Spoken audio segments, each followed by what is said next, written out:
Why rest won't fix your tiredness. Schopenhauer's brutal insight. We live in a time where the default solution to exhaustion is rest. You're tired? Take a break. Burned out? Go on vacation. Feeling unmotivated? Sleep more. And yet, despite all this resting, the tiredness never truly goes away. Not the real kind.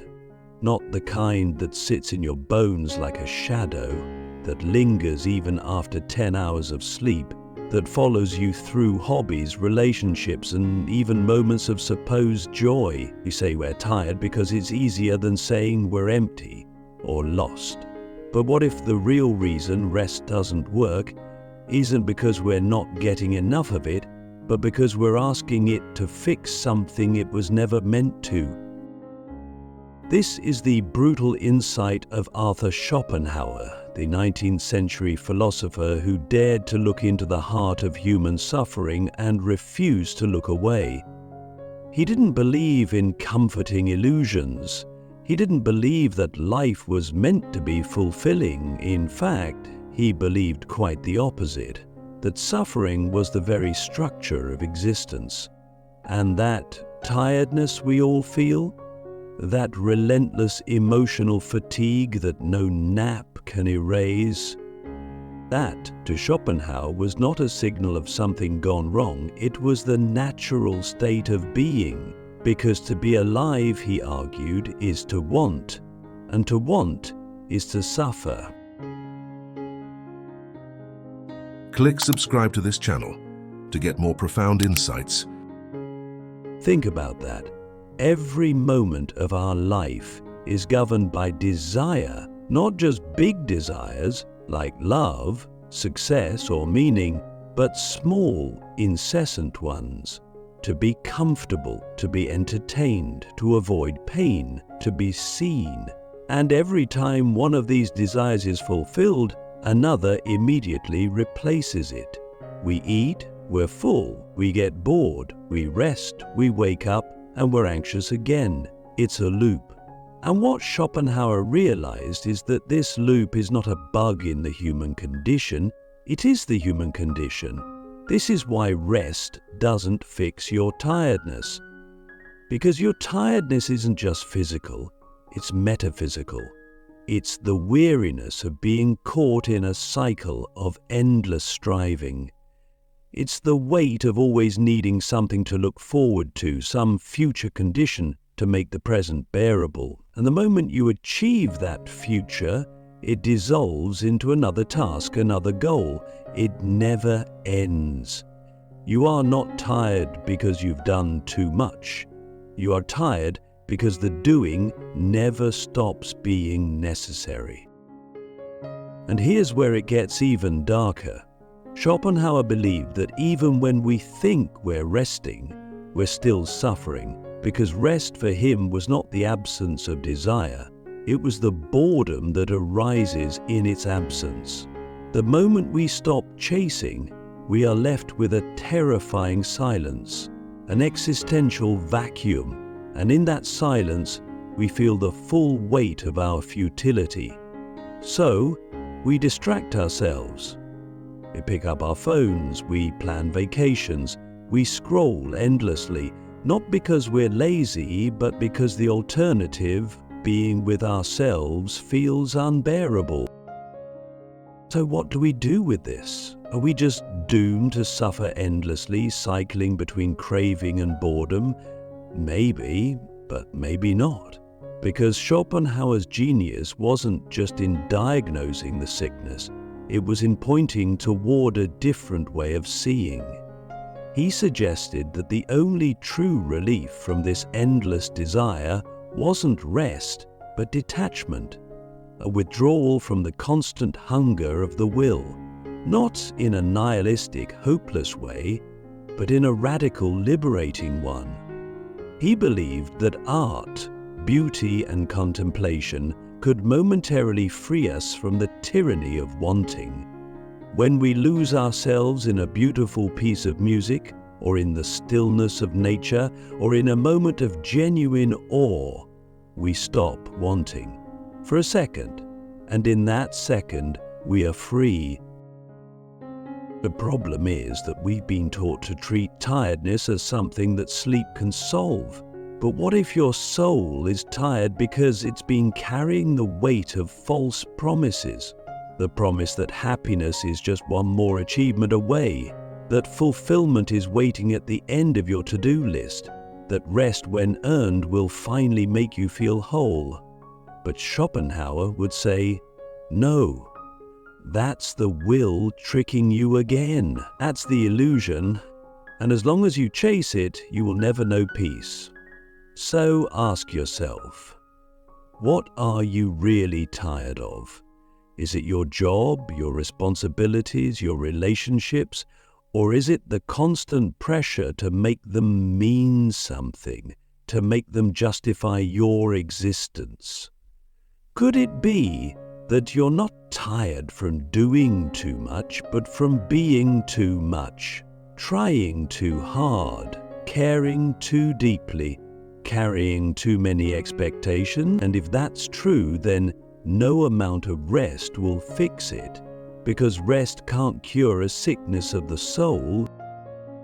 What Schopenhauer invites us to do is terrifying and profound. He asks us to stop running, to stop chasing the next thing, to stop believing that life owes us satisfaction. And in that surrender, strangely, a new kind of peace becomes possible. Not the peace of pleasure or success, but the peace of letting go. Letting go of the need to be constantly fulfilled. Letting go of the fantasy that someday it will all make sense. Because maybe the tiredness won't go away, but maybe it can stop owning you. The craving machine. Why desire keeps you trapped even after you get what you want. We all have this illusion, quiet, persuasive, and dangerously persistent, that if we just get the thing we're after, then finally we'll arrive, then we'll rest, then the tiredness will lift, the anxiety will fade, and we'll feel whole. Maybe it's a promotion, maybe it's love, maybe it's money, recognition, or inner peace. But whatever it is, it always seems to live just on the other side of achievement. We chase, we strive, we sacrifice, and sometimes we even get exactly what we want. But then something strange happens. The satisfaction doesn't last. The peace doesn't stick. The joy is fleeting, and before we know it, we're back in the loop, restless, craving, tired. Why?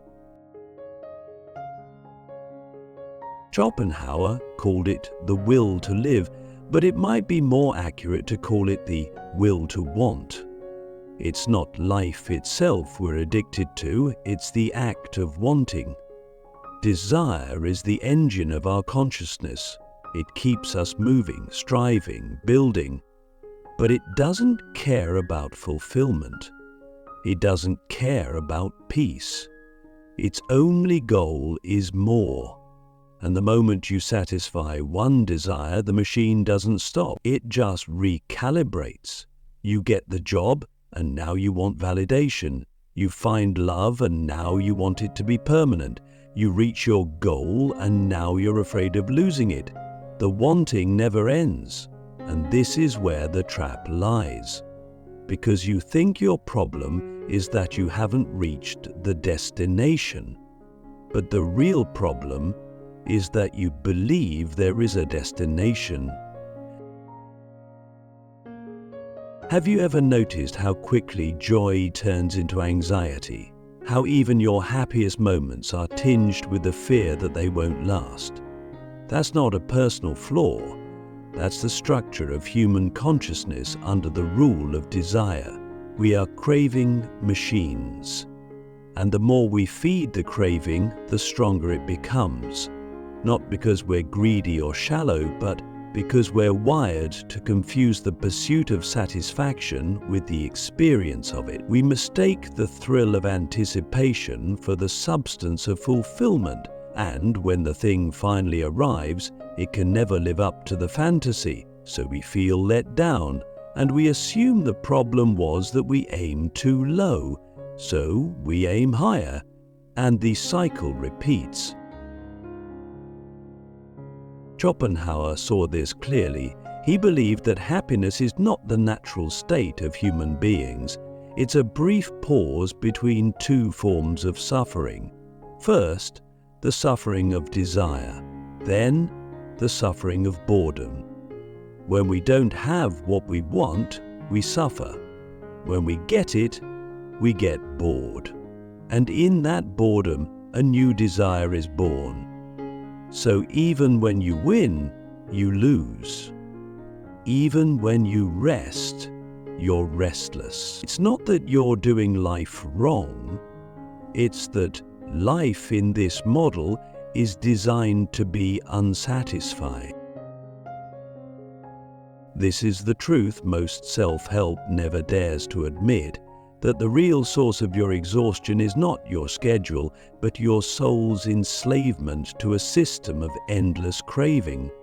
A system that sells you the idea that peace is just one more achievement away, while secretly ensuring that peace remains forever out of reach. And the more you chase it, the more tired you become, not just physically, but existentially, because some part of you knows the truth, that even if you got everything, it still wouldn't be enough. So what do we do? Do we stop wanting? Do we abandon our goals, our dreams, our passions? Not necessarily. But we have to stop believing that they will save us. We have to stop expecting desire to deliver what it never has and never will, lasting contentment. Because contentment doesn't come from getting what you want, it comes from seeing through the illusion that you need it. And that's the great reversal. When you no longer believe that your happiness is waiting on the other side of some future condition, you begin to experience a strange and quiet freedom, not because you've escaped life, but because you've stopped asking life to be something it's not. So ask yourself, what are you chasing right now? And what do you believe it will give you that you don't already have? What if the thing you're really craving isn't the object of desire, but the silence that comes when desire finally leaves you alone? The peace you're afraid of, why stillness feels like death to the modern mind. There's a strange paradox buried deep inside us. We say we want peace, but when it finally arrives, when the noise quiets, the schedule clears, the desires momentarily pause, we panic, we fidget, we reach for our phones, we invent problems. Why? Why does stillness, the very thing we claim to seek, feel so alien, even threatening? Schopenhauer would say that it's because stillness confronts us with the raw truth of our condition. Without distraction, without striving, we're left face to face with ourselves, and for many of us, that's the most frightening encounter of all. When we stop moving, we lose the shield of busyness. The illusions start to crack. The roles we play, the goals we chase, the identities we've built, they all fall silent. What's left? A kind of void.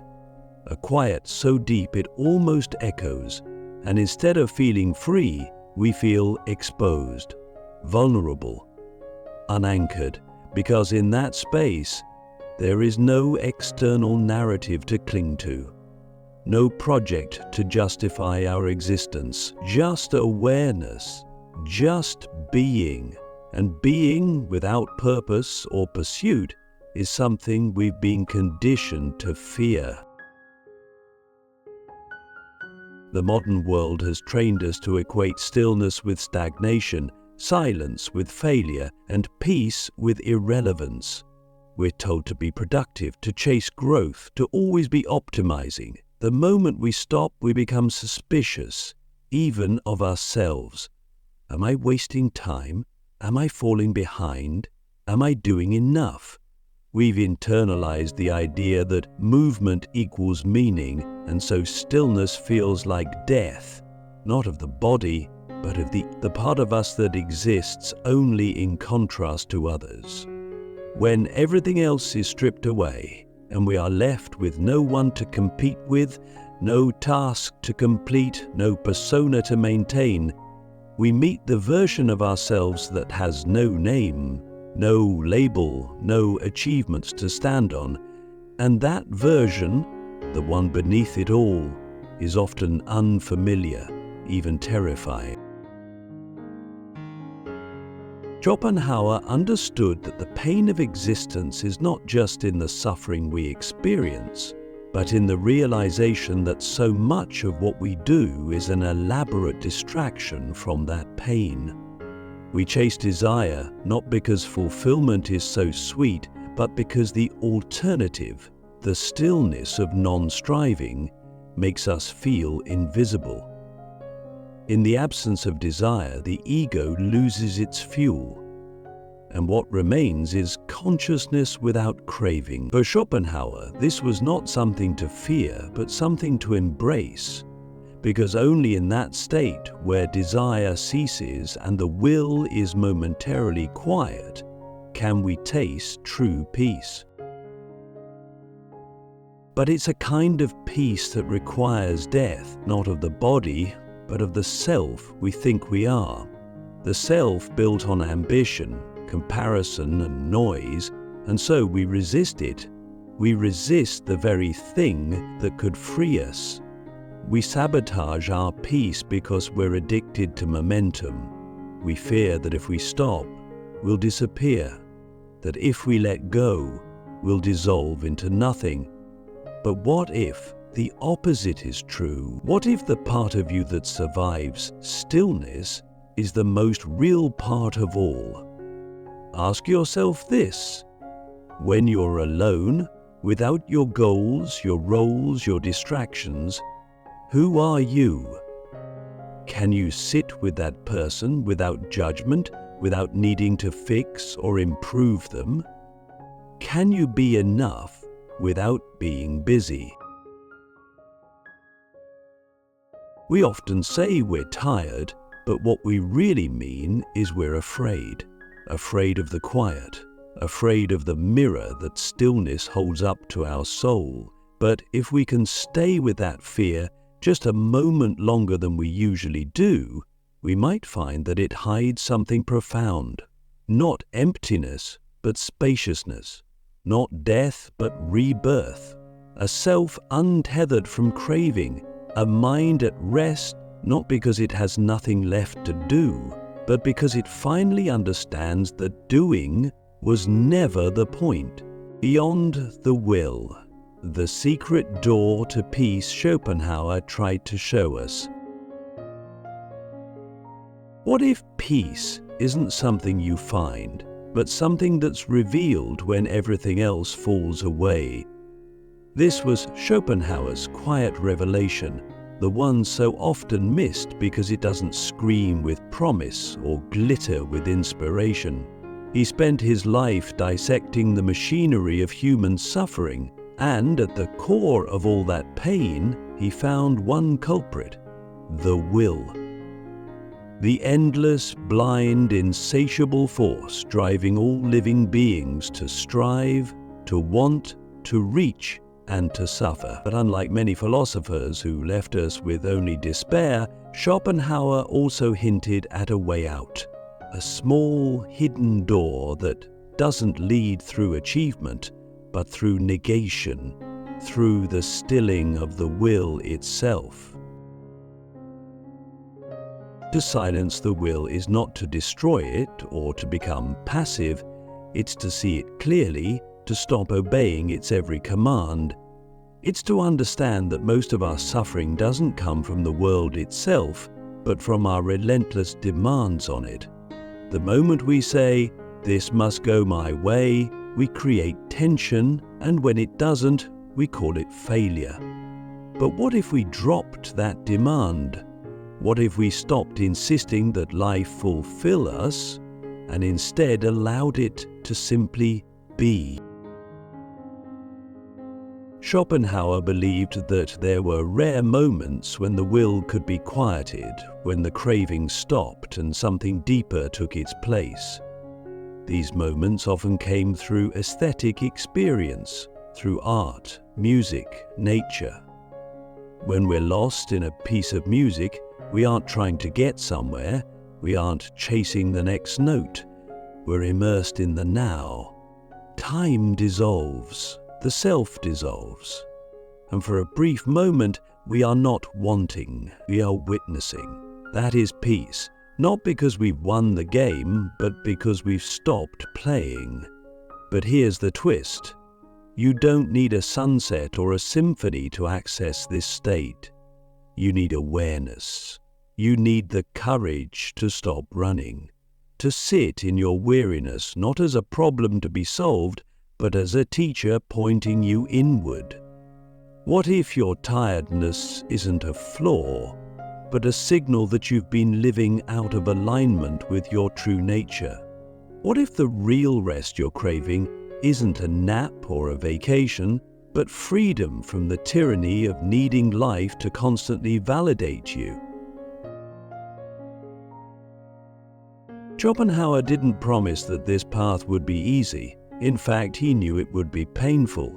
To let go of desire is to let go of identity. To stop striving is to face the void. But in that void there is possibility, not of becoming more, but of becoming still, of stepping outside the craving machine and discovering that the self behind the will, the one who sees, who witnesses, who simply is, was never tired to begin with. So ask yourself one final question. What if peace isn't something you earn, but something you remember? Something that was always there, buried under the noise of wanting. Maybe Schopenhauer wasn't trying to depress us. Maybe he was trying to wake us up